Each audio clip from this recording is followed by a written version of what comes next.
Power State Neighborhood Watch.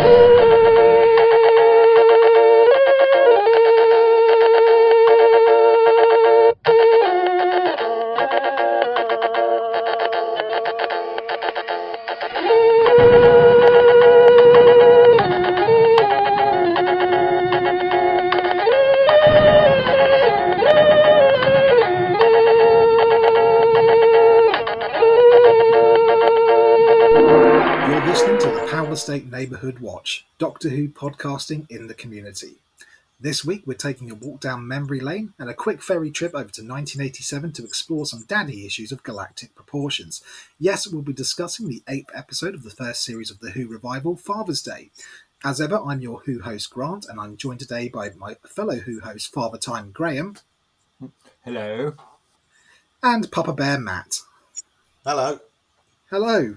So we're getting close to the end now. This is the 8th episode, and it's the TV debut for long-time Doctor Who novelist Paul Cornell, who's got quite a strong premiership, shall we say, for the New Adventures, Missing Adventures, and BBC novels. And we've actually got a returning director here in Joe Ahern, who directed Dalek 2 weeks ago. So, first broadcast, 14th of May 2005, and with some pretty healthy ratings of 8.6 million, which is pretty much the standard through this series. I've noticed going through it's always hovering around the 8 to the 8.5 million mark. So we kick off with what I think is quite a terrifying close-up photo of Sean Dingwall as Pete Tyler, looking like absolutely everybody's dad in the 1980s. I mean, certainly looking through my parents' photo albums, I've got photos of my dad and various male relatives in that kind of shirt and that kind of suit. But we start off with Jackie Tyler, at some indeterminate point, I'm guessing in the early 90s, narrating the story of Pete Tyler's life to a very young Rose. And this is I thought this was quite an interesting way to start off, a Doctor Who story. It's a little bit more arty than what we're used to, isn't it? We're usually quite a meat and potatoes kind of opening. The TARDIS arrives somewhere, or there's a monster getting up to something somewhere. So I hand it over to you first, Graham. What did you think of this first opening scene? I liked it.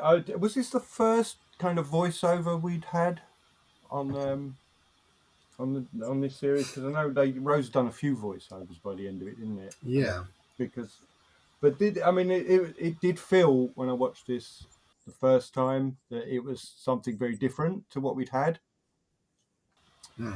This is an episode that could have been just like my first time travel story, and from the opening you can see how deeply they've gone into character with this.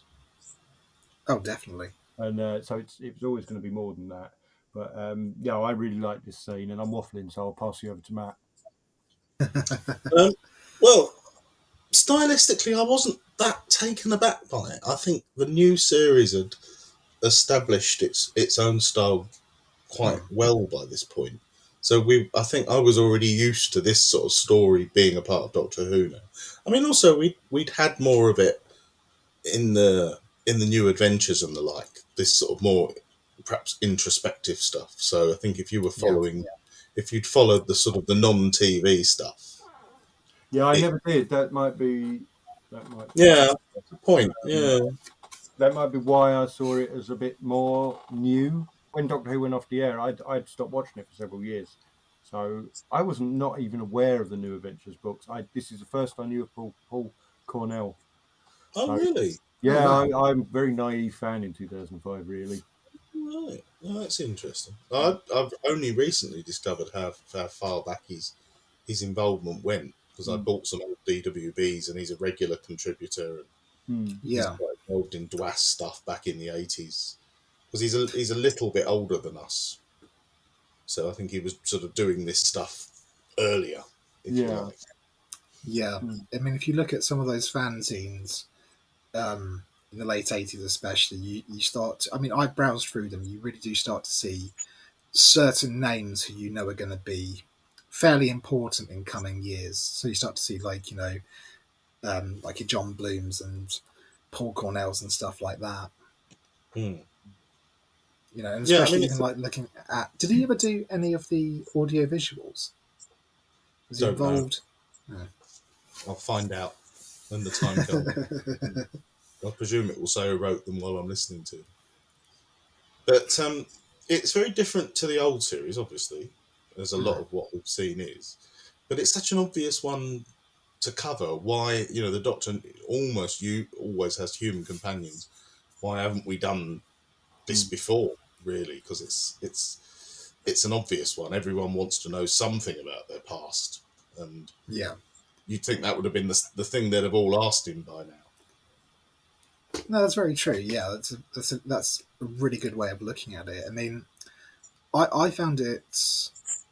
I just found it like really interesting. Like we got we got to see a side of Jackie that we hadn't necessarily seen. We'd seen Jackie be tough and we'd seen Jackie be vulnerable, but this is Jackie the romantic almost in this scene. I find it's like we've seen her flirting outrageously. We've seen her chasing after men. There's always been a slight undercurrent that she's got gentleman callers all the time. But it's a real. I've got to give hats off again to Camille Kaduri just because you really do believe listening to her wax lyrical about Pete, just like just how much Jackie was in love with him. I think it's really quite tender, and and I just really like. It's something I really picked up on this time round, like her message sinking into Rose, listening to these stories, and it's sitting with her, and then spurring on, the main thrust of the plot. Yeah, it's also when the Doctor says, "But be careful what you wish for." Hmm.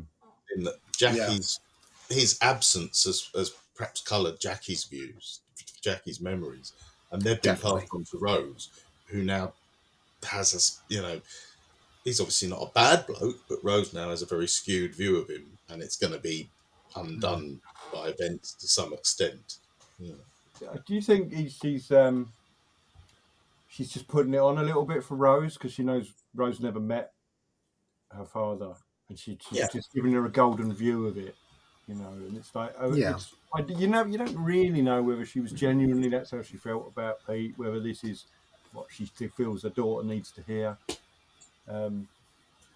Yeah, there'd be an element of that, I think. But yeah, I agree with Grant. It's Camille Pajuri. She's playing a different person. She's playing that's what 15 years younger. She's Something like yeah. that. lived. She's I looked become at a the widow. She's not the middle-aged father of a teenager. She's got a preteen, isn't she? So, yeah. well, I know. I I'm mean, looking back. I know I was different 10, 15, 20 years ago. mm. I mean, I Everything had was a peek at the script because the script is available on the BBC website, so. and it does explicitly set out that these scenes with the young Rose and younger Jackie are in 1992. So yeah, Right. So Rose is 5. yeah. And Like I think Jackie's they're not actually very old because they say that Pete's born in 1954, and we know that Jackie's born in 1966 from something that happens in the next series. yeah, There's a bit of an age gap. She's lost him very young, really. yeah. She's a young widow, and they give the impression that they were married maybe a year before Pete died. Yeah, it can't be much more than that because in No, 1987 she's still only 21. that's right. And there's no implication like the couple in this wedding. It's a shotgun wedding. Mm. That he's just not knocked her up and got to get a ring on it before the father-in-law comes around with the axe. So it seems like they were married, yeah, a year, 14 months. That's the impression I got. They seem like a couple that was in love, but they were just hopeless at life, and that's why they're arguing rather than they're not in love with Yeah, each other. Does that make sense to you? yeah, It says interesting things about Jackie. We don't really know much about her background, so maybe she married an older man to give herself a bit of a life and build a home yeah. for her, and it hasn't quite worked out. Mm. He's not really the man she thought he was. No, Which is something Rose has to come to terms with. Yeah, But no, yeah, I do really True, like the yeah. scene. I mean, I watched it under the impression that Jackie's had a couple of glasses of white wine. She's put a Bonnie Tyler record on, and she's got a little bit emotional. Not Il Divo. We're a bit early for Il Divo still. We're a aren't we? little bit early. We're still about a good 15 years off. Like you were saying, Matt, the Doctor. He's. I've got later on in my notes that he feels, especially through his first half, to be enabling Rose a little bit. That he does seem to. He's trepidatious, Yes, but he I does get seem that. eager to please her a little bit. It's like he's showing off a bit. I do wonder if, would this story have benefited coming slightly earlier in the run of the series? But I don't know. But saying that now back to myself, I think this is just about the right point for it. Yeah, I agree, because he was. She needs to have gone through enough stuff with him. He needs to have learned to trust her and to bond with her enough to forgive her for this. Yeah, Really. And also to say to Adam, I only take the best. Yeah. Before she embarks on exactly the same thing as Adam. Only she's more Yeah. in his confidence. yeah, definitely agree with that reading. So, yeah, I mean, he's doing a very risky thing, and it's not something you could have imagined an earlier Doctor doing, especially when he lets her do Yeah. it twice. I was going to say, that's asking Yeah. for trouble, isn't it? But, Yeah. I mean, maybe he just does what pretty young girls want him to do. Maybe I've been there. He's certainly the midlife crisis Doctor, isn't he? He's got the leather jacket. He's got the there's far too young a haircut. Pardis is looking very sporty. Well, he's about 1,200 or something. Well, he's rounded it down to 900, hasn't he? As we find out next week. Oh, really? Yeah, he's one of those quite- men who's who's 30 something when he's 39. Ah, So then we obviously cut to the first time around, Jackie and Pete's wedding. I think this is quite nice. That it's just like a simple little registry office. She's in a beautifully 1980s dress with beautifully 1980s hair, and Pete in his best suit stumbling through. Was it Jacqueline Suzette something Prentice? I thought that was a nice little touch. because first of all, when I saw that, I thought, oh, is it 1982 or something? Because the way he refers to it. And then, of course, we find Good out enough that for Lady Jackie's Di. not old enough for that It's later on.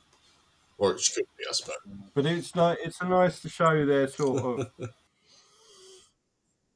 like life's always going to throw obstacles at this couple. They're always kind of a little bit hopeless, but they're going to get through it. Is how they're seeing life at this point. I felt I really like this relationship. Same. I think they're really sweet. I mean, he's not exactly brilliant. She's not exactly the most forgiving or understanding, but there's chemistry, and you can tell they clearly love each other. It's like you said, it's not going to be a marriage made in heaven. There's going to be fights, and there's going to be step backs, and I'm sure Peter spent more than a fair share of his nights sleeping on the sofa. Well, we already know Jackie enough to know that she can be difficult. Yeah. And they got a new baby as well. Yeah, I'm just going back over my notes. I can't remember. Do they have the baby already by this point of the wedding? Is baby Rose? I pondered whether they were getting, they were expecting Rose at this point. Yeah, just because I thought I just got the feeling that, and obviously there's only so much they can do with hair pieces and makeup. They didn't feel young enough to need that sort of shotgun wedding. I mean, they already feel like. I mean, Jackie. She's 22 or something. Yeah, I don't think shotgun weddings were much of a thing by '87 anyway. I think it had been kind of accepted. People still did get married rapidly sometimes then, but I don't think it was a big deal for a lot of people. I mean, not to jump ahead, we even get the wedding groom. His own father says, why are you rushing in? Live in sin for a bit, enjoy yourself, don't we? There was a bit in this, and I can't remember what scene it in, but it's been bugging me ever since. But he says, at one stage, he says the past is another country, and that's not the right quote. It is. It's actually one of my next quotes. Right. And it feels like a very Douglas Adamsy quote. I thought it's the past is another country. 1987 is just the Isle of Wight. Yeah, that sounds right. But it's supposed to be the past is a foreign country, and I'm that pedantic. It annoys me. Oh, right. I didn't even notice. No, sorry. It's the first line of the go-between. The past is a foreign country. They do things differently there. And it really bugs me because he stood back like I am doing the quote, and I'm just curious to know whether you think they didn't like the word foreign, or they just wrote it down like that. Do you know what? I always assume that the Doctor, when it comes to literature and expressions, he's a bit of a bullshitter, that he hasn't read, the complete works of Shakespeare. He hasn't read Wordsworth. What he has done is like he's got a copy of, famous quotes of Eric and Ernie. Yeah, Shakespeare for dummies. The great Oxford Book of Quotations. I mean, I'm sure we all mix up famous quotes, don't we? Suppose. I mean, I don't know. I'm pedantic, and it bugged me. I'm sorry. I mean, I'm sure we've all said elementary dear Watson at some point, and I'm sure. Yeah, it's just the Doctor trying to look. He's trying to look windswept and interesting, isn't he? Yeah, it probably works. Not difficult in SE15 on a cold Saturday afternoon in November, to be honest. Yeah, but even Rose points that out, that she points out it's just another Sunday or Saturday, whatever it is, some boring afternoon. She was expecting storm clouds and all sorts, but no, her dad just died on any other day of the week. Nothing special was going on. Which is slightly overcast, and that was it. Obviously, how it goes. Yeah. Hats off! I have to give hats off to the props department, who the posters they put up to indicate we're back in the 80s are absolutely astonishing. It's we've got rave and socialist worker, no third term Thatcher. It feels like we've wandered onto a student campus a little bit. They should make the socialist worker posters a bit more ragged because they'd already lost that battle for that year. Yeah. It did take me back there. I found those they tickled me a little bit. I enjoyed seeing them. It's a funny thing because I was 18 that year. Yeah. When this is set, I was probably just 19 actually, but I was really enjoying those little touches. We should have had a fallen tree, I've written. Pete should have just had a branch through his windshield. Yeah, Pete could have been killed by a falling tree. Yeah. There we go. It's a weird one though, because 1987 didn't feel very long ago then. So I didn't expect it to look any different, if you know what I mean. There would have been those suits, the odd suits, that they wore in the home counties. Yeah, I mean, it's 17 years in the past from Rose's point of view, so yeah, it's not, and that's how old she is, isn't it? That's like her lifetime. I mean, at this point, at this point in time, I would have been just a glint in the milkman's eye, so it does feel a lot longer now, obviously. It's interesting because you must have a different sort of view of it, looking recreated to us. It's I mean, this is nostalgia here. Yeah, I mean, this is the before times for me, isn't it? I didn't, my memories only really extend back as far as 1991. I think that's I can just about remember starting nursery school, which would have been about then. Maybe I can just about remember my brother being born that year, but I spent. It's funny, but that's roughly when my memories stop. I can't remember things from after that. I mean, I spent a year and a day in the 1980s. I got the other half to watch Remembrance of the Daleks the other day. Oh yeah, which is just before he was born, like weeks. Oh, wow. So he's obviously not really going to be able to comment on whether it was accurate or not. But we were both looking at it saying, there's an 80s building there, you know, and stuff like that. Oh, and they've used that car again, you know. But that's the nearest equivalent in Who. I don't think we've come closer to mine. Couldn't Rose have nipped off and gone to watch Remembrance of the Daleks on telly during this episode? I'm afraid I did. she'd have been reduced to... actually, she'd have been able to watch Delta and the Bannerman, wouldn't she? Yeah. November So I 87. was trying to look up. I was trying to look up the air dates, and this was. I think it was just after series 24 had ended, because it started in September '87, didn't it? With Time in the Rani. So this is early December. Yeah, there we go then. So yeah, you're right. So it would have been Delta or maybe Dragonfire. Oh yeah, we might be into Dragonfire by now. Yeah. Yeah. This is a bit early November here, aren't we? So yeah. Yeah. Well, at least she's missed Time in the Rani. True. Let's not get pulled down to that sinkhole. That's. We'll probably come to them one day. Yeah, it's got it coming, hasn't it? Yeah.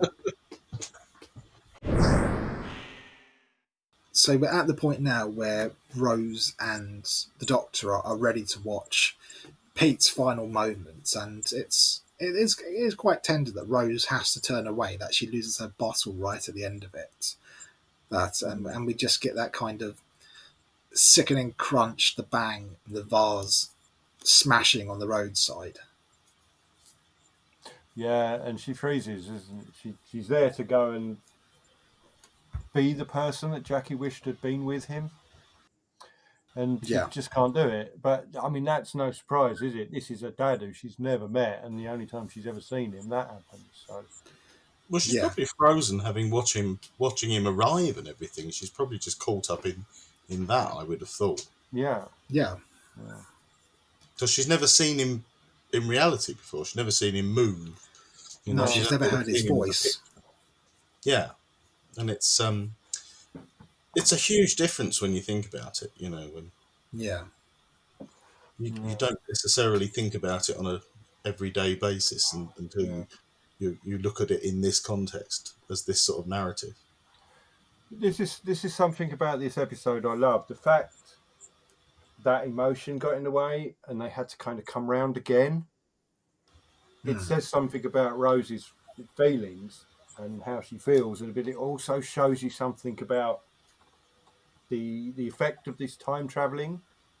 Yes. And it's just so well knitted together. I'm kind of in awe of Paul Cornell for this, but also Joe Ahern gets brilliant performances in every scene from everybody. Yeah. Oh yeah. But I don't think there's a weak link anywhere in the cast. No. The couple getting married, they have this scene, and it's just they're very believable. Yeah. But anyway, we'll come to those. So we get the second time around, and it's this does feel like a little bit cribbed from Back to the Future. It feels like this could have been a scene, and we do see it a little bit in Back to the Future, like, you know, different characters from different points in time just missing each other, keeping out each other's way to, you know, to make sure things keep flowing. But I mean, it just all of a sudden, you feel there's a change. You know, Rose suddenly breaks cover. Their past selves disappear. Pete is suddenly alive, and the vase remains intact. We obviously, everyone knew that was coming. That was going to be the crux of the plot. But this time around, I thought there was already a genuine sense of like, something's gone a little bit wrong here. Things are going to spiral, aren't they? Things did seem to happen immediately. I mean, it wasn't very, very. I think it was in like the end of that scene. We see like the red-eye view of the monster. Yeah, straight away. There's you can just see just the Doctor's face. He didn't say anything. He just like the anger and the disappointment. And he's probably thinking, just, oh, fuck, you know, what's Yeah. happening now? Because he's never really experienced this before. You know, he's always warned about No. it, but he's never really put it into practice. And now it's like he probably doesn't know what's going to happen for sure. But no, I think you're right there. But I think it's the thing of, like how familiarity breeds muscle memory. He's kind of got to that point where, like, he knows how to walk through time without necessarily having to concentrate too much. It's just more instinctual for him. But sometimes he needs to be snapped back into being, proactively careful. Yeah. Like, he definitely here, he lets his judgment get the better of him. His like I keep saying, his wanting to please Rose. He. Yeah. I don't know if there's an element of him trying to test her. The idea of him doing it, letting her do it even once, let alone twice, seems very, very much a misjudgment on his part, and you just can't imagine it in the past. Yeah. It's a Time Lord victorious action, really, isn't it? It's like, I'm the last one and I can do what I want. He knows he's taking a risk here. He obviously thinks he can trust Rose, which is why he's so simmering angry when she lets him down. Or maybe because the Time Lords have gone, he thinks he can get away with stuff like that now. Perhaps. Yeah. They'd have swooped in the past, wouldn't they? But he must have known. We knew she was going to do that, didn't we? We knew that was going to happen. I mean, we know there's going to be a story for this episode, and it's called Father's Day. But he should have known. Well, how could she resist? I think he's blinded a little bit by his, not necessarily like his forgive the pun, rose-tinted view of his companions, but he always looks for the best in people, especially the people he travels with. So he might have had an inkling that a quote unquote lesser person might take advantage, like last week with Adam. But he's got Rose has banked enough goodwill with him, and he's got a high enough. She's proved herself enough with him that he reckons, okay, I can trust her to, not fanny about with time, not take advantage or take liberties. Yeah. Well, she saved his life several times as well. That's got to bond people, isn't it? Oh yeah. Talking of saving his life, what happens to the first Doctor and Rose? Why do they disappear? I saw that as because Sean Dingwall never died. Rose and the Doctor never have to go back to prevent him dying. Oh. I don't know why the second Rose and the Doctor don't disappear. I saw that as the first instance of maybe necessarily the Reapers, but them kind of surgically closing off that period of time. Like they do, as we find out later with the TARDIS, they immediately everything's cut and shut down, crimped in place, and so that maybe that's the effect that caused that sort of paradox, because that's what they feed on, isn't it? Obviously, But anyway, all this time the Doctor's getting very angry. Rosie's acting like absolutely nothing wrong has happened. Everything's fine. Yeah, when they're back at Pete and Jackie's flat. Where I don't quite understand the colours. Well, I've got in my notes here that I like the subtlety of the changes they've made to Jackie's flat. That's there's a lot of that kind of 80s pop art on the wall. They've got the black and white tiles in the hallway, so that they've gone 1980s without being super 1980s. Like it's I don't know. The colours just seemed wrong to me somehow. Unless this is Pete's flat and he decorated it when he was younger, maybe. See, I was thinking of the 80s as being pastel, but obviously Pete hasn't redecorated yet. Yeah, I mean, there's always that sense, isn't there? When if you want to be cheap and lazy and show the 1980s, you go for that sort of Miami Vice pastel and neon. The crinkled Italian suits, the mullets, Rubik's cubes, that sort of thing. I like Rose delaying the inevitable. She's going through, pouring over the flat. Isotonic drinks, mobile phones, solar power. He was so ahead. She's trying to sidle past the Doctor's anger a little bit. And Eccleston, it cuts back to him about 3 or 4 times, and he is silent. He is just, he doesn't need angry words. He doesn't need to be, smashing chairs or anything. You can just feel the disappointment and the anger coming out of him. It's lovely. Yeah, I always think he doesn't really, he's sort of still not quite knowing what's going on. He's still coming to terms with it. Doesn't quite know what's going to happen next. So he's just dumbly following Rose because he doesn't really know what else to do now. Is he just angry because she's disobeyed him, or because she's done something terrible? So she's done something terrible, I think. I think it's both. But he may not know what exactly is going to happen, but he knows it's wrong in big Time Lord letters. Yeah, he's waiting for the other shoe to drop a little bit. He knows, he's banking on something going wrong now. Like he even points out, there's a man alive now who shouldn't have been. The whole world has changed. It might be that he's waiting for time to catch up with Pete now. Yeah. Rather than him having to do anything about it. Maybe Pete will go in the kitchen and get electrocuted by the cooker or something. Yeah. There was a moment where I thought he knows what's going to happen. He knows how this ends. And from that moment on, I can't remember when it came, but from that moment on, you can see him trying to think of anything else he can think of. Up to the point where it actually kills him. Who? Pete, you mean? No, it kills the Doctor. Yeah. He knows Pete's got to go out there. Yeah. But he knows it very early. He knows it really early. That's the only reason to bring it up. But he doesn't ever say, you've got to go out there and kill yourself. Yeah. And I love that about him. I really do.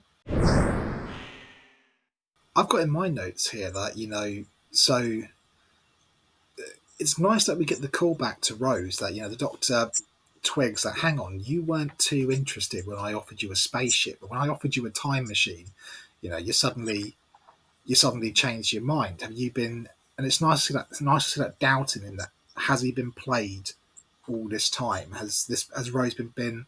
Has she been playing a long game on him? Has she been? She's been waiting for the opportunity to profit, off what he can offer. And I do like his line, just saying, another stupid ape. And I remember twigging this time round. Again, this is probably just throwaway, but another stupid ape? Has he been through this? Is he referring back to Adam last week, or is this not the first time a companion has? Well, I think he is probably referring to Adam specifically, but obviously these people are quite dismissive of humanity, and he's been the one who tried to fight that. But ultimately, he's sort of thinking, they're right in this case. They are stupid apes, these people, and I tolerate them, but they do my head in. Yeah, I think for the audience of this series, it kind of probably has to be meaning Adam, just because so many people watching this wouldn't know any other people in his life. So yeah, I mean, we get the implication. The phrase is very familiar, though. Has he used it a lot since, or was this like the second time we'd heard it? I'm quietly confident he might have said it in Rose. Sorry, Matt. I think I just agree with you. Yeah, I think he did. Yeah. Yeah, I mean, I'm sure he's got a line. He's talking about stupid, trying to save a bunch of stupid apes on a block of mud floating around the star. And he's a bit pissed off that they're getting in his way, or he's having to answer questions from them while he tries. No, that's obviously that. Yeah, that sounds familiar, and that's obviously where I heard it. But yeah, he's very disappointed in Rose. Very. It's so disappointed. In fact, he's gonna leave her there and go. Yeah, he's right. I want your key now. Fuck off. And leaving Rose in 1987 is as bad as Pete not being dead. Yeah. So I just make that point. Yeah, I Sorry. did wonder about that. He's already got one problem time-wise. If he now leaves another person who shouldn't be there in the wrong time. He did say later on that he was never going to do it. Yeah. Because it would have been a It's damn a- stupid thing to do, he's gone off in a sulk for a bit. That's what he's really done here. He's just got Yeah. he's a bit grumpy. He's going to walk around, clear his head, and I'm sure they would have been right as rain.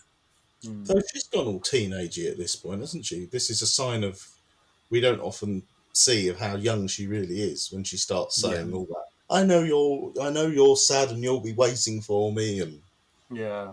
all of that, and I won't be coming after you. And it's like, oh Yeah. God. Have you mentioned that Rose is suddenly tidying up what she thinks of her home, but of course it's not, which was a lovely little moment, I thought. Yeah, it's because it must be a kind of uncanny valley situation to be in, like, it's like I was thinking, how would I feel about like traveling back to the house I grew up in, but before I was born, when other people were living there, how it would feel both familiar and unfamiliar at the same time. Yeah, it would be very odd. I think I've often thought about that.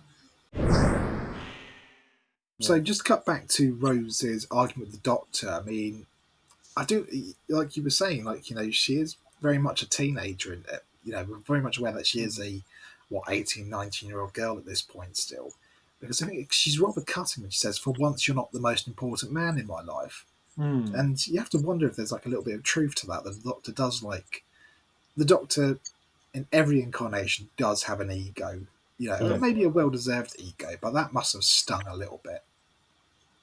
Yeah, and it would probably stung that it stung. You know what I mean? That would have been a deep cut. Yeah, because ultimately he's a superior being, and he shouldn't need to be depending on an infant from an inferior civilization, which is essentially what even adults must seem like to at times. What I've got in my notes that we suddenly get more of that brilliant red eye POV of something stalking the streets of South London, and we start seeing people being picked off one by one. An old woman putting her washing up, a man doing a bit of gardening, a wino sat against a wall with his bottle of white lightning, and I have to admit, it did make me laugh seeing just like that half-empty bottle of white lightning spilling itself out, rolling into the gutter. It almost felt like something out of the Far Show. That the wino getting abducted. Yeah, I get that. I just thought the poor sod, he's barely started on that bottle. Yeah, Probably cost him 50p. he's definitely not going to the wedding. But I've got my notes here that it feels a little bit survival at points. This, especially like with something menacing the streets of London, a very urban horror going on. It definitely feels like this. I could imagine this story with Sylvester McCoy and Sophie Aldred. Really, it feels Definitely. like Ace. Ace as a companion was always part of her background was it wasn't heavily explored, but she had a sort of distant, broken relationship with her family compared to many other companions, and so I could see her, wanting to, say go back to the '60s and see something of her dad, But this feels like a very season 26 script. Well, it's a little bit of that does happen in Fenric, doesn't it? She meets her mother rather than herself, doesn't she? Yeah, and her grandmother. It's kind of, but Ace always seems to be the nearest to Rose. It's very much a continuation of the old series, I think, in lots of ways. I can definitely see that survival kind of vibe there. Yeah, this could have been a Cartmel story, definitely. Yeah, that's got a very season 26 feel to it. And I've always wondered if there's a consciousness to it that 1989, Doctor Who ends in a North London council estate, and when it comes back in 2005, it's a completely different council estate in South London this time. There's that continuity almost to it. Yeah. Yeah, I never thought of it like that before. It's true.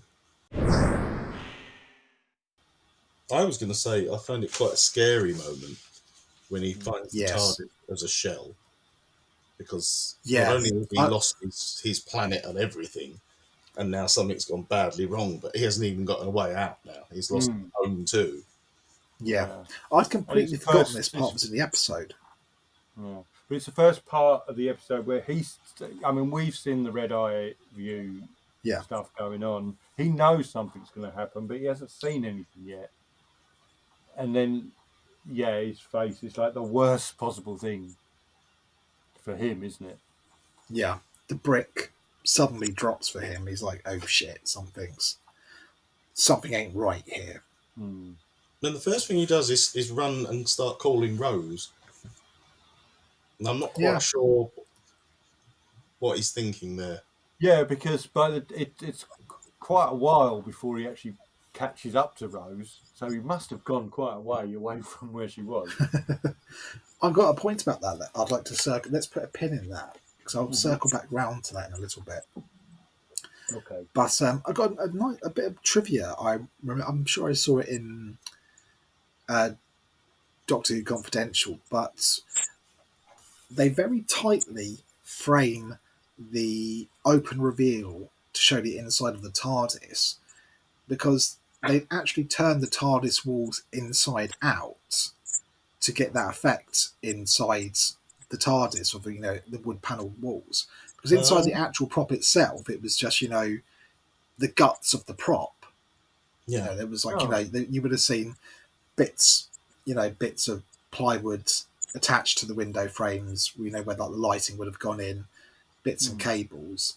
It would have just been plain walls, because they didn't double side it in the design. Yeah. The panels and all that are already on the outside. So they literally just turned the walls inside out. No. I think the real ones were quite plain inside as well. Yeah, I suppose they wanted it to look at least slightly interesting, rather than just a black box with a few BBC prop man scribbles on the wall. Fair enough. He could have just locked it, but he couldn't open it.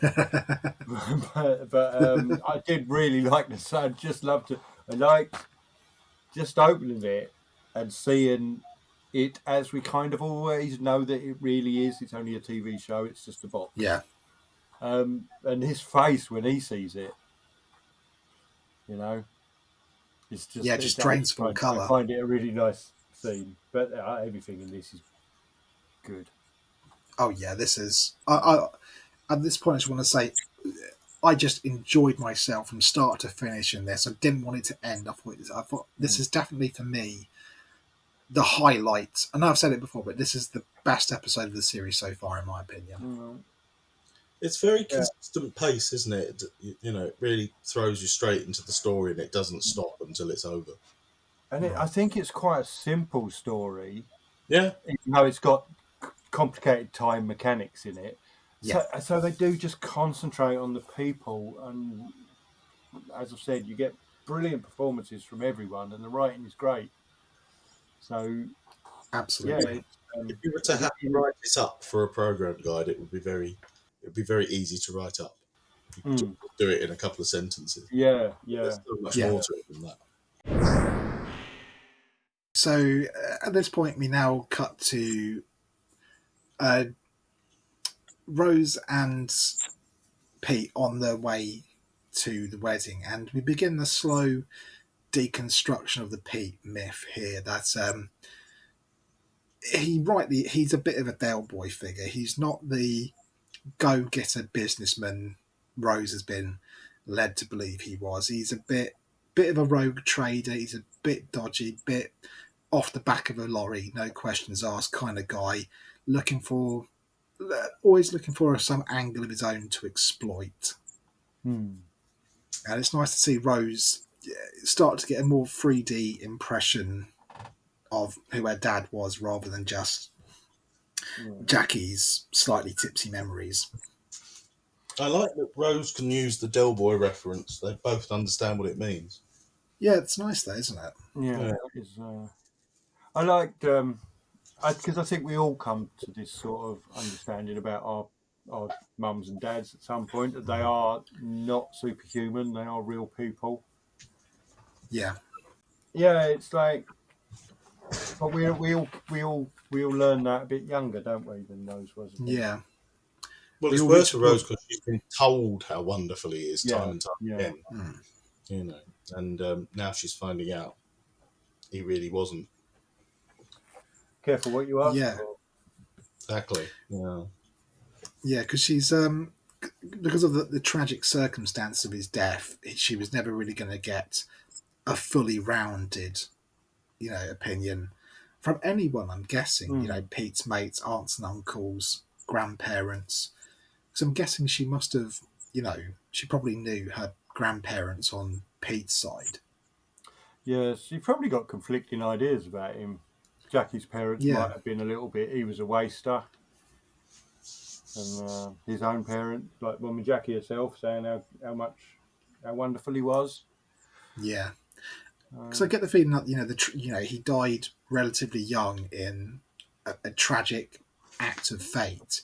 Might have that aspect of his life, the final part of his life, might have softened people's impressions. That, they may not necessarily wanted to talk too ill of a man who died far too young. In a hit and run accident where nobody was caught or convicted. Yeah, that's a fair point. I don't think he's named as such, but I do quite like the father of the groom. He's clearly not enamoured of his daughter-in-law to be, and it's made clear that they're getting married because there's a baby on the way, and it's quite a nice slice of realism where you're saying it's not too late to back out. There's nothing wrong with living in sin for a year or two. It's all the rage these days. Nobody's twitching their curtains too much about it, and it's just a really nice little break, and we get to see Jackie in her full 80s glory again. I mean, they've God bless Camille Kaduri, they've not gone too far to make her look 21. She still looks pretty much the Jackie we know in 2005. Yeah. But with a Peggy Butcher haircut and wardrobe. Yeah, I'm surprised they didn't try to soften her a little bit. But I don't know how much you can really do in those lines. My main reaction was, I was thinking of you, Grant, was to say puffball skirts. Yeah, because we see two of them before the bridal car arrives. Yeah, I mean, going back to what we were saying, the 80s, again, we kind of have an expectation when we time travel to the 80s that it will be that Miami Vice fashion, but everyone here's they've avoided the cliches. Okay, there's some like very pastel-y suits and some very neon, especially with the women. There's the like suits are spot on, actually, the men's suits. I was going to say, I've got pictures of my granddad from the 1980s, like in his best suits, like when he, because this would have been about the time he retired, and I've got pictures of him wearing that similar kind of pale grey, almost aquamarine kind of suit with a diagonal striped club tie. It feels he had even down to the same haircut. He had the same haircut as the father of the groom. So it feels. This feels like it feels very real because I've got that kind of connection to it. Like I've seen immediate members of my family dressed like this, but it avoids all the sort of cliches, like even like the sort of cliches of what Tegan wore in the 80s. There's an absence of very tight leather mini skirts and bold patterns. Again, there's a woman in the bridal side who's wearing a very bright red jacket, but I think she's pretty much the brightest dressed character in this. I think when they represent the 80s on TV, there is always a danger of overdoing it to the point you're looking like your top of the pops. Well, it's the same as any a sort of wedding. People are dressing up in their best clothes, their smartest stuff. They're not really going for the fashion and all this sort of stuff. They're going for. I mean, obviously, there's a fashion element to dresses and stuff like that and suits, but they are trying to. They're not. They're the more subtle kind of social occasions. Yeah. I mean, for the father, he's probably had that suit in the back of his wardrobe since about 1972. I mean, it's that whole thing about, decades start and ends being false indicators in terms of fashion. It's not like, January 1st, 1980, everyone started wearing drain pipes. The thing, when they do arrive at this church, there's like a stand-up row for 5 minutes in the street. Betamax tapes. What? Jackie levels the accusation at him, doesn't he? Rubbish. She does. Tapes. Yeah. Which were already in decline, I think, by that time. Oh, yeah, they were already. I think they've gone, haven't they? No, but she's talking in the past, though, isn't she? She's saying. They've probably gone for a while, but VHS had taken over by then, easily. It won by about 1985, yeah. But she could have been going back to a decision he made in 1978 because she was having an argument and wanted to win the argument. So. Yeah, Jackie's got a long memory. Oh, definitely. But I kind of, if there's any part of this episode I wasn't that keen on, it's listening to two people rowing in the street because, I'm from Essex. This happens all the time. I'm sick of it. But I don't know. There's just something winning about those two. I could still see them being together even when they're rowing. They still seem right together. Yeah. To me. And where there's Jackie, there's a row. It's just part of her, isn't it? Yeah, it's her method. In 5 minutes' time, they're going to be all over each other. They're that sort of couple. They go from one extreme to the other. Definitely, yeah. So, in fact, I've got on my notes that like not long after, they're back to being quite sweet to each other in the church. Yes. But it's at this point that all hell really starts breaking loose, and this part I'd completely forgotten about because I've not watched this in many years now.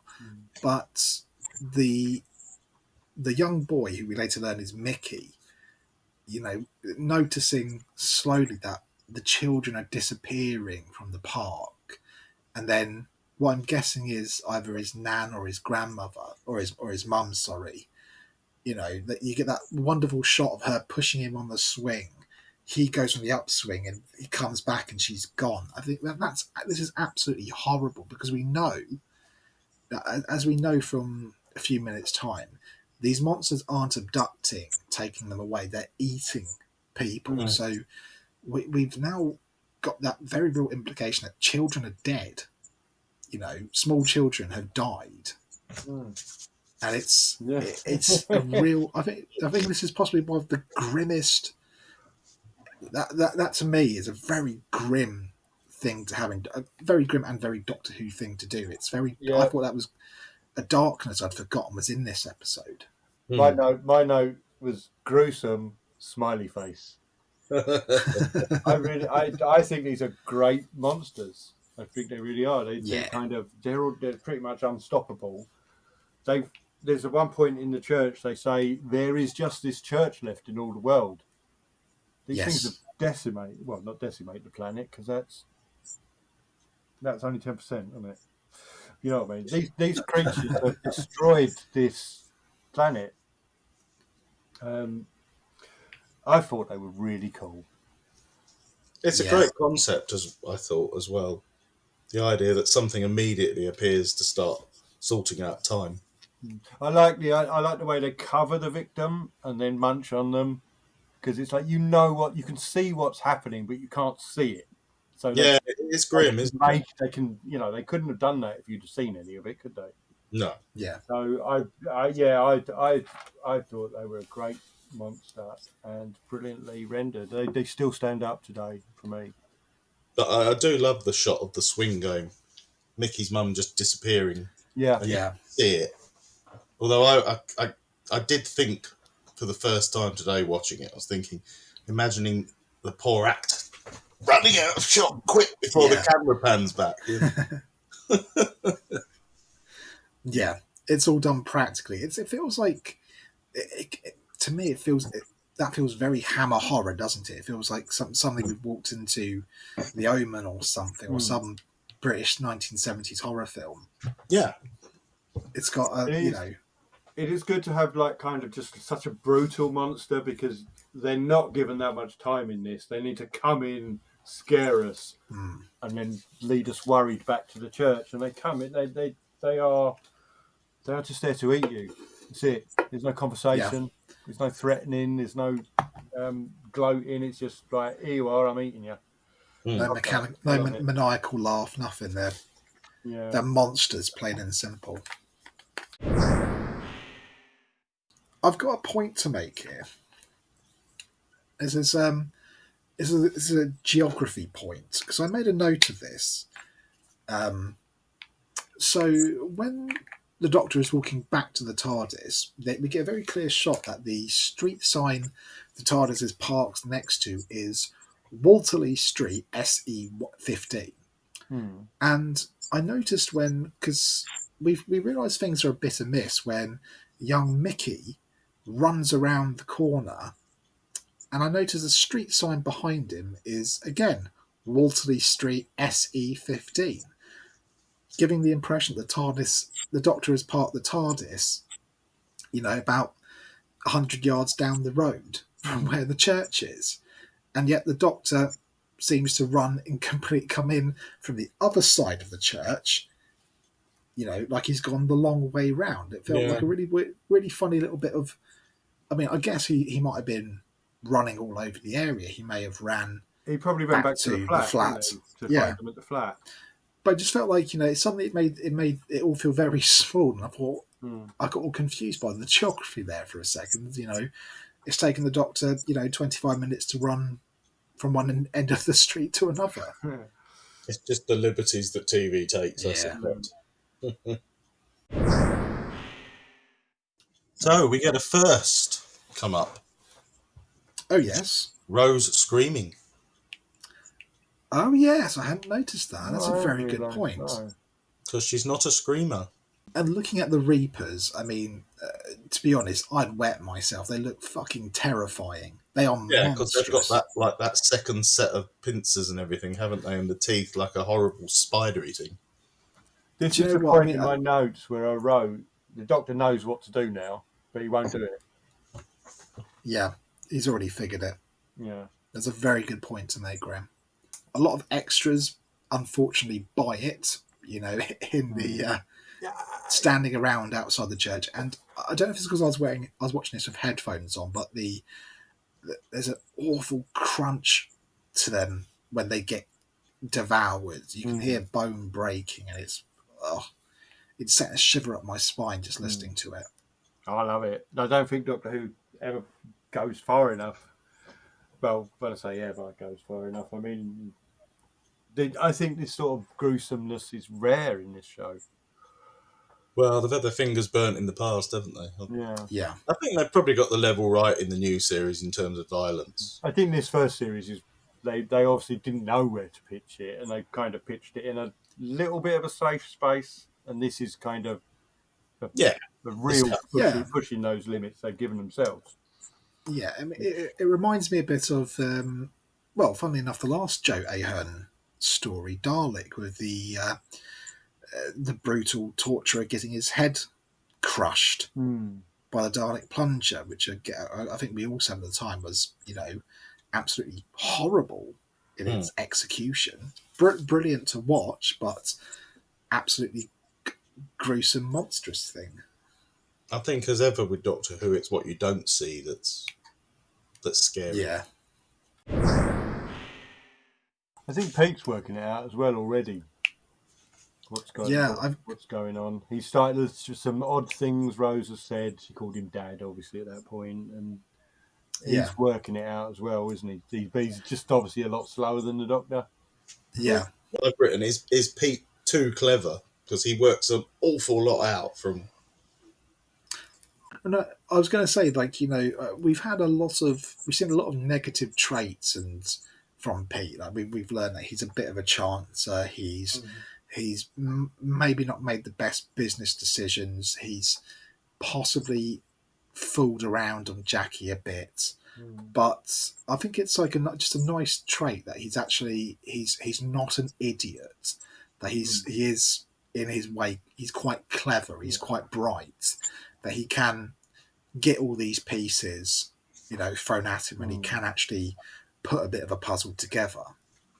Well, I think he's coming up with all these ideas, isn't he, in his life that always go wrong. Yeah. He's got something about him, but he's just got that thing. He either loses focus or he just messes up somewhere. But I think he does seem quite bright. I don't know if he's too clever. There are some, like she called him Dad. That's quite a heavy clue, but it's weird. But it's weird, yeah. Yeah, it's like you'd be more inclined to think she's saying like the modern version of Daddy-O or something. Yeah. Daddy. Yeah. But I mean, even just the way she was like, you don't go there. You don't think of me in that way. There's no chance and all this. Or even that overkill there might have given him clues. But she said things when she first met Jackie that things nearly slipped out. Yeah. So I think there's enough there for him to, at this point, to start thinking about it. Maybe there is a leap later on. Unless it's what's gone wrong with time that's filtered through to his thoughts. Yeah. Possibly. And I suppose he did overhear Rose and the Doctor arguing back in the flat. And he did let slip a few things there. It's just the language of sci-fi, isn't it? Because it would be you would never think anything like that in real life, would you? No. I do love a lot of this stuff in the church. There's quite a few different characters interacting, and a lot of it is exposition, but it's handled really well, and you really feel like you know these characters. Yeah. More and more with every sentence. It's a nice little scene with the bride and groom, of the sort of which we're getting used to New Who having. But I'm waiting for the Doctor to be nasty to them, because he says, "Who are you?" And they say, "Can you save us?" I'm waiting for him to say, "Who do you think you are against the whole universe and everything?" And instead, he goes the other way. I do like that. We get this is possibly my favourite line. I put it in big capitals. I've waited a long time for this. Jackie Tyler, do as I say. You can feel 8 episodes of resentment building up in the Doctor to finally be able to tell off Jackie Tyler before she's even met him. It's just like, it's a very little moment, and Doctor takes out of saving everyone's lives to finally let go of his resentment at Jackie Tyler. She's actually complies as well. She's very unlike Jackie. She gives him a little yes, sir. Yeah. Yeah, that was a lovely little moment. But it's full of it. This church is full of great little bits. Yeah, it's a lot of little set pieces, actually, isn't it? Yeah, I mean, it's different characters interacting in different ways almost towards the end now. Because we will be inside these 4 walls, pretty much until the last 3 minutes, I suppose.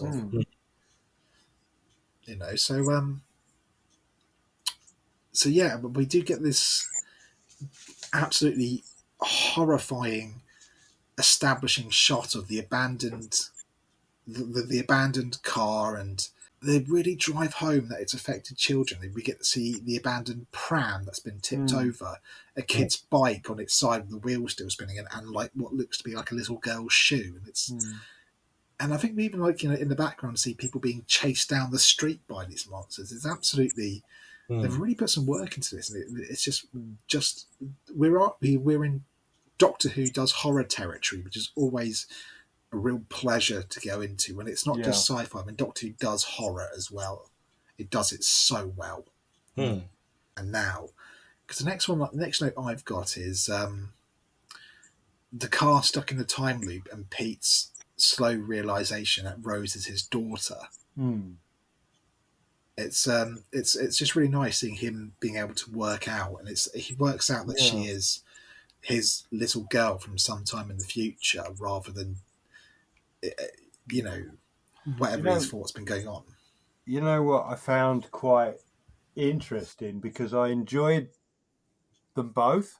Pete, he's sitting there for 5-10 minutes, however long it takes, however long it has been since he's met Rose, and he's finally worked it out who she is. Later on, he says, Jackie, that's our girl, that's Rose, and she takes 10 seconds, and she knows it's Rose. Yeah, just nothing. It's just the bond between them is so strong. She all the disbelief is suspended. Yeah, I totally buy that. That's why I think something's going on. Courtesy of time. Okay. Well, but I want to flag up Billie Piper's acting here. She does. It's a very simple thing that Pete reaches out when he realizes Rose is his daughter. And he touches her face with his hand, like a father would, and Billie Piper plays it. She could have just it could have been very underplayed, but she closes her eyes a little bit, and a smile comes onto her lips. She leans into it.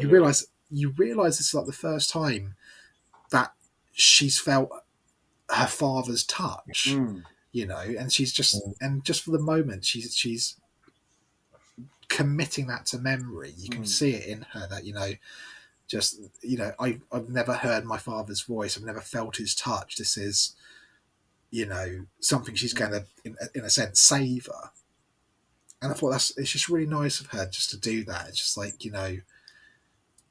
because I mean we've all had the luxury of like knowing our parents growing up. I didn't lose my father till I was well into adulthood, so I've always I've always had those memories. I can remember how he spoke, how he walked, how he laughed.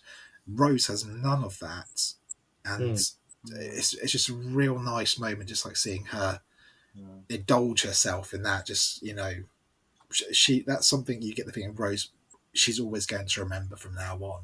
Yeah, but it's so many. I mean, when you get so many good performances in a show, I kind of want to credit the director. And Joe Hearn, if he's done this and Dalek, he's probably their best director this season. Yeah, he does such a good job. He gets some amazing performances. I mean, I really did notice that moment where she just leans into that a little bit, doesn't she? Yeah, to feel it more. Take everything in. No, it is a great moment. Yeah, it's the first tearjerker of New Who, I think. Yeah, I welled up here a bit. I have to admit, because it becomes quite a theme of New Who, the tearjerker. But I think this is the first one. We don't get many moments in the old series. They are there, but they're just not many. They're usually inadvertent in the classic series. And we get to the point we've all been leading up to, with the Doctor talking to the young married couple. And this is a bit of because he's taken a bit of a back seat this episode. This is very much a Billie Piper episode. This is a real chance for Chris Eccleston to shine. He has this couple who they're looking for some reassurance, and I quite like. It's quite sweet, their kind of humbleness. That we're nobody, we met. It was outside of the Beatbox Club, 2 a.m. I'd lost my purse. I gave her a lift home. I wrote his number on the back of my hand, and it's wonderful the Doctor getting the chance to say, who said you're not important? Street corner, 2 a.m. getting a taxi, fish and chips in the night out. On the way home. I've never had that life.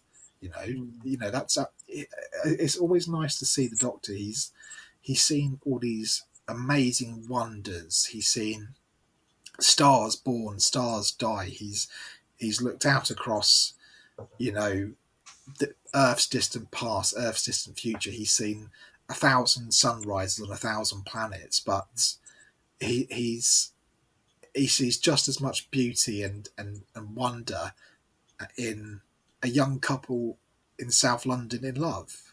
And I think it's a really nice and tender moment. It's a very doctorish moment especially for Eccleston's, who I've always thought is a doctor who's more likely to connect with the smaller picture. He will take time to talk to people. It's quite poignant, I think, that he says that's I've never had a life like that. Because most of his contemporaries, most of the people he's known, that he where he comes from, would never even dream of being interested in that sort of life. Yeah. Because his life is so extraordinary. What's extraordinary to us is ordinary to him, in a sense that, saving the universe is just another Monday morning to him. So just that sort of one day after the other, work, chips, telly, that's alien to him. So there's a wonder to it in him. The next big scene, again, is we get to go back to Rose. So at this point, they've gone through the big revelation that, she's his little girl, he's her father. And it's and Rose gets to wax lyrical to Pete and lie to him, that oh, you were the best dad, it was never missed a bedtime story, never, every Saturday we'd pack up the car and drive out into the countryside for picnics. And the one bit that always gets me is like, because I think she goes on a bit of a tangent about, oh, Jackie's still the same in the future. Everything's pretty much the same. Fashions come and go. The world keeps on turning. And he asks her just jovially, oh, and what am I like? Have I still got all my hair? And it clicks back into place to Rose for a second that she's talking to a dead man. That's, and they go through the whole, oh, I haven't gone bald, have I? I haven't got a perm, have I? And and getting to watch Rose, Billie Piper does a very good job of playing Rose as lying. And Sean Dingwall in return, you can see it in his eyes and his expression. It slowly gets a bit more fixed and glazy as he works out, this doesn't sound like me at all. No. That's not the man I am. Yeah, no, exactly the same thoughts. I again, brilliant performances. Really got enwrapped in this episode. Yeah. I don't normally, I must say. I'm here for the monsters. I'm here for the horror. A bit of sci-fi trickery and time travel shenanigans. But this episode was just so good at it. Yeah. Well, that's the joy of Doctor Who, really, isn't it? It can incorporate this sort of thing. I always liked the sort of the 80s family feel of it, where you'd often you'd always start inside the TARDIS, and you'd often almost see what they'd been up to between stories. I mean, I've always, for me, it's always been a mixture of I enjoy the grandiosity and the wonder and the big concepts, but also the smaller things. I like to see big things happen on screen, but I also like to see how it affects people, like what wonder or terror that it inspires. So this episode is a real good showcase for that balance. If anything, I think Doctor Who's relied too much on the monsters over the years, and it's better when it eases off on that a bit. Yeah, I can see that. Yeah. We didn't necessarily have to have monsters in this story. We could have just had people disappearing. I guess the monsters are there to keep the kids entertained. And me. And you. Yeah. I've got my next note is Rose. We finally get confirmation that the little boy is in fact the one and only Mickey Smith, and yeah, we do get confirmation from Rose that she has in fact split up with Mickey. I know this was a point we brought up in the last couple of episodes, like, you know, what their status is exactly. Mm. But yeah, I think this is the definitive explanation that Rose is footloose and fancy free at this point. Yes, I noticed that. I like the fact that Mickey is introduced as Mickey rather than just a random boy. Yeah, At the point at which Pete is asking her if she's got a bloke, and she says, "Oh, I did have."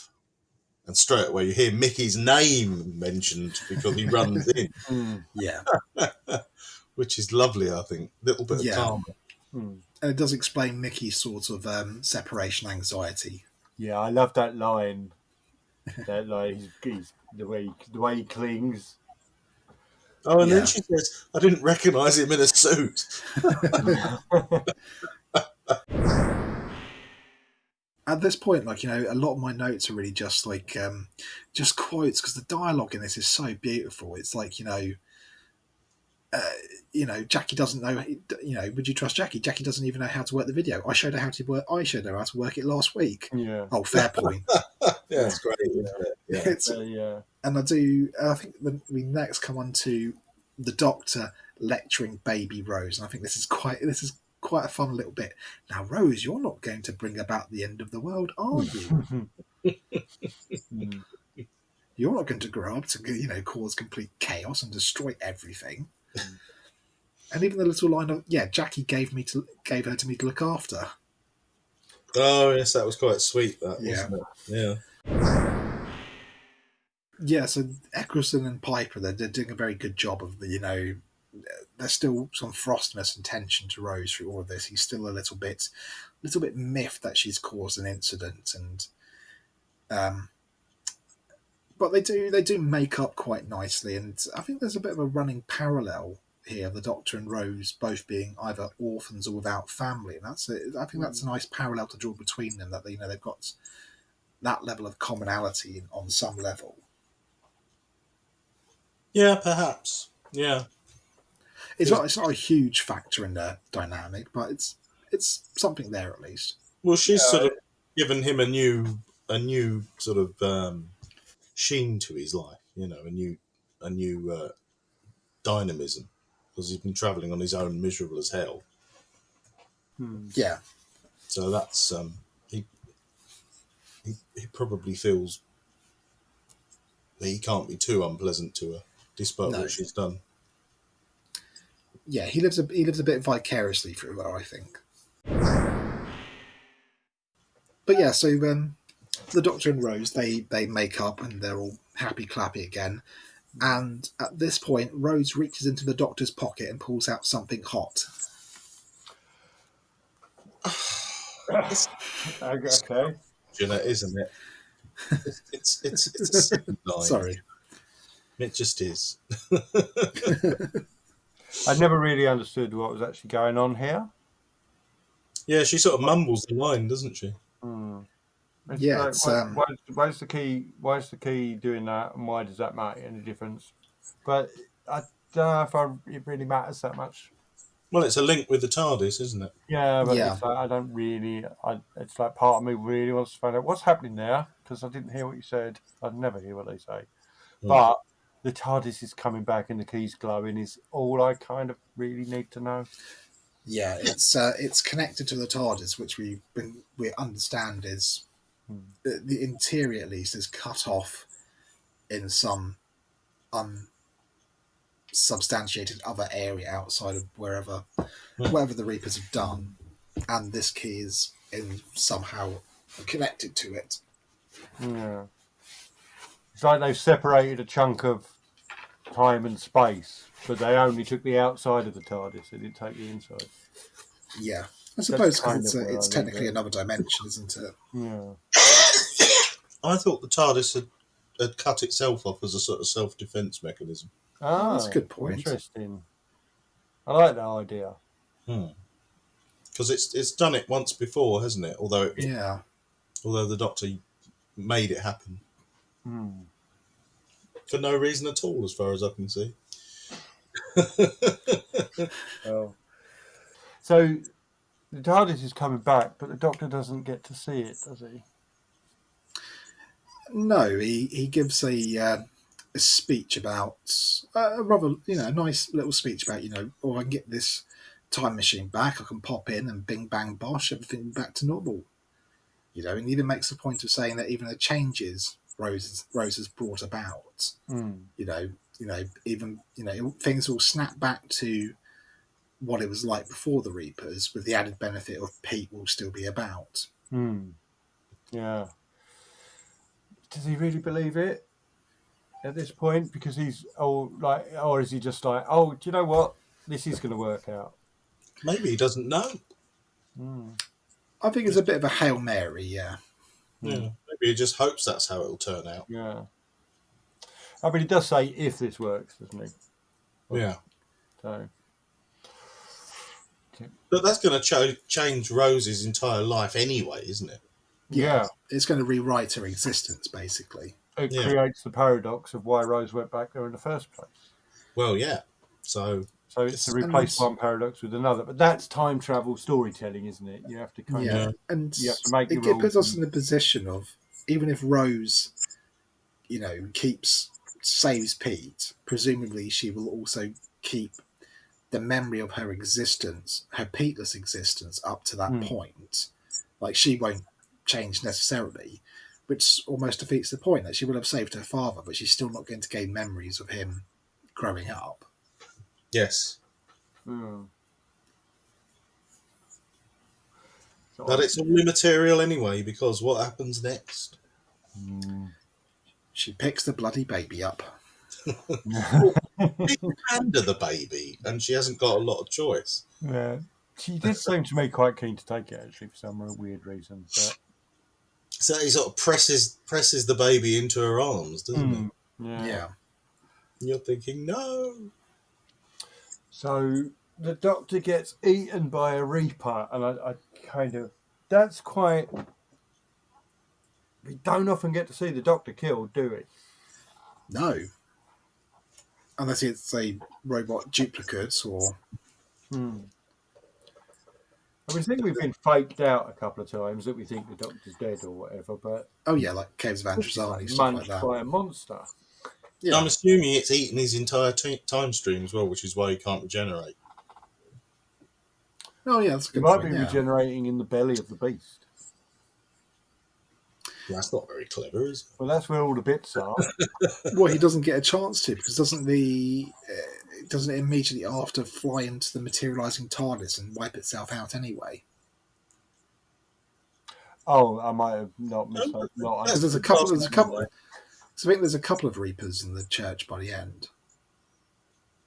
Yeah, because the paradox is what allows them to break in, isn't it? Yeah. And he has that lovely line of, get behind me. I'm now the oldest thing in this room.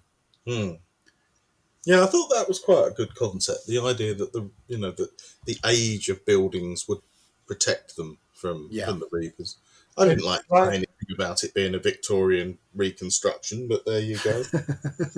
I did that made that made sense of something that happened earlier when the Reaper first came down. It was going for the bride and suddenly veered off and attacked the vicar. Found an older target, I guess. Or it's just heard about Christianity. Okay, that's more plausible. So it's all on Rose now. So she's, this is. I mean, it's a little bit of a recurring fact in this series. I've noticed that it's a little bit rare for the Doctor to actually save the day. Yeah, I think we were talking about it last week. Last week it was the journalist lady. Yeah. Almost said Jocasta, but that's not her name. Rose did Dalek. Mickey did End of the World War III. Yeah, the Welsh girl did the Unquiet Dead. Yes. The Tree did End of the World. Yeah. And Rose did Rose. Oh. He's a bit crap, isn't he? I don't. We should watch Rose Who picking up the Doctor. Yeah. He makes people better. But I mean, we should give a lot of credit to Pete rather than Rose for the solution in this. There's a lovely shot, actually, after the Doctor disappears, after the Doctor dies. First of all, there's the real feeling of absolute desperation. You know, it really does feel like this is the end. Now the Doctor's gone. Yeah. But there's a lovely shot of Rose just at the edge of the frame while Pete's coming over, Oh yeah. and she looks so much older somehow. She really looks like she's aged, like she's got this dreadful weight on her shoulders now. Hmm. But yeah, because I noticed like the lighting goes out a bit here. It does noticeably get a bit more shadowy and darker. It's almost like the hope is dying. Yeah,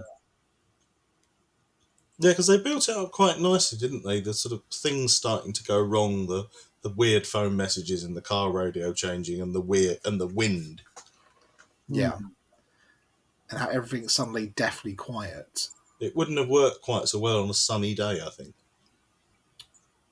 Yeah, it has to be a day. It's not dead of winter. It's a bit autumnal. Hmm. It couldn't have been, a Saturday in May. Yes. Well, it was November, wasn't it? Yeah. November. Yeah. Date, didn't we? I mean, it's also the double whammy of it's Pete Tyler, you're mourning your husband dead 6 weeks before Christmas or so.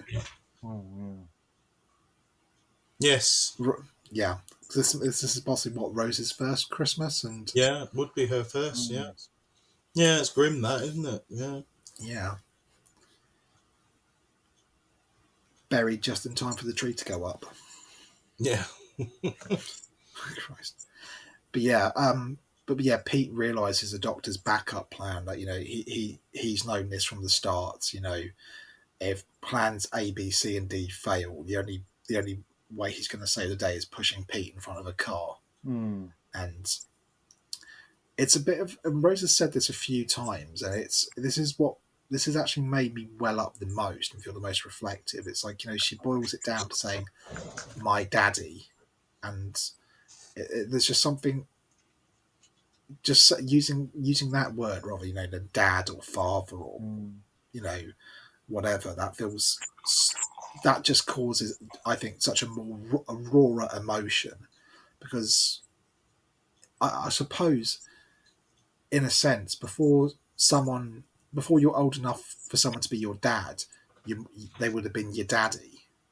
If you see what I mean, it would have been she what never you first got to say that. She never got intimate with her own dad until that day in their church, and that's when she kind of earned the right to be intimate with him.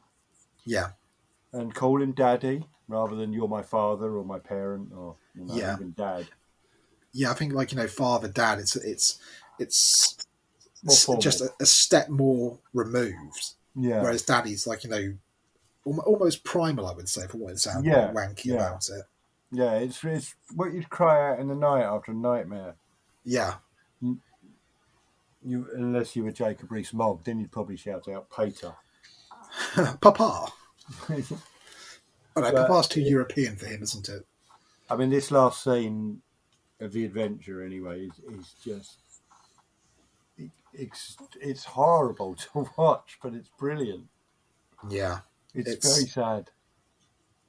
The only bright point is, Jackie realizing who Rose is, as we've said before, and embracing her. And it's like, I mean, Jackie Tyler is not the most perfect woman on the planet, but the one thing you're never in doubt about Jackie is how much she loves her daughter. Yeah. This is a woman I believe would walk into the fires of hell for her daughter. Yeah. Jackie can be crass, she can be ignorant, she can be selfish, small-minded, but I love any scene between Camille Coduri and Billie Piper is absolutely brilliant. You buy them so much as mother and daughter. And this episode, I think, does drive home how much of Jackie is in her and how much of Pete is in her. You can see from their two characters, Jackie is, she's ballsy, she speaks her mind, she stands up, and Pete's a bit of a dreamer with a bit of a head in his cloud, always looking towards the horizon. You really do see how these two people have created Rose. Absolutely beautiful casting and absolutely beautiful writing. Pete gets some. I love just his whole. He's now a dead man walking. Is lying, just like seeing him, straighten his tie, square his shoulders, pick up that vase. I can be a proper dad to you now. All those extra hours, nobody in the world has ever had that, and how he just walks into his destiny is just utterly heartbreaking. And it's a little bit of a tragedy. I mean, I interpreted it as none of them now, the Dr. Rose, anyone will remember the events of this episode, but how everything springs back. And it's just that the circumstances of Pete's death, are just, that's all that's changed. That he didn't die on that street corner. He now died outside of that church. It wasn't a hit and run driver. The driver actually, stopped this time and took responsibility. So it's improved slightly in that, Jackie got a couple extra hours with Pete. He died after the wedding rather than before it now. But yeah, I think this has been not the most emotional episode so far, especially for me. It's one that's really dug up a lot of. So I watched this as a teenager, and it hits far differently as an adult now. When I've gone through some of the experiences that the characters have gone through in this episode. Obviously, I've never been menaced by flying vulva monsters, but I know what it's like now to lose a parent. After Pete dies, there was one point when the Doctor thought he was going to save Pete. I was waiting for him to say, "Everybody lives just this once. Everybody lives." Yeah. And it's like an episode or two too early, isn't it? Yeah, that's 2 weeks' time. It just made me realise watching this how often how unrare that is. That's the wrong word. How common it is for the Doctor just to save absolutely everybody, and because even people who died come back to life. Yeah. Well, they do now.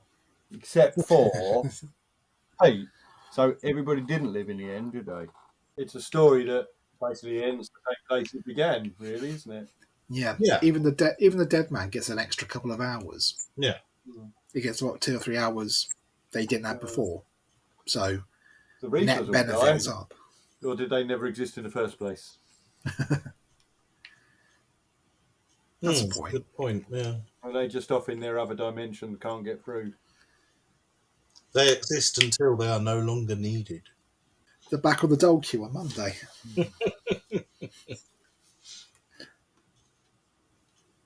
They've got a cup of tea and they've got, a couple of Reddies in their pocket. It's back off to doing, rep for another 18 months. Well, it's November. They can go to Panto quite soon. Yeah. They're up appearing this week at the Everyman.